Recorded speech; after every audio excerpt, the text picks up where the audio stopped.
how to fix GTA 5 application was unable to start correctly. Easy and quick. If you want to fix this problem, all you need to do first, just make sure to restart your PC, and after restarting your PC, try again, and if that doesn't fix it, then right click on your GTA V icon and then go to properties.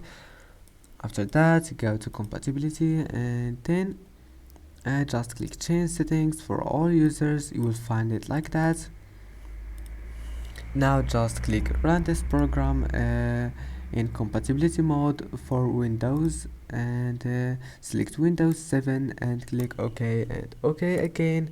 And now just close all the applications here, applications that you don't need. Right click and click last option, and then just try again, and you will find that your problem is fixed. And that's it for today's video. Don't forget to like, and see you in the next video.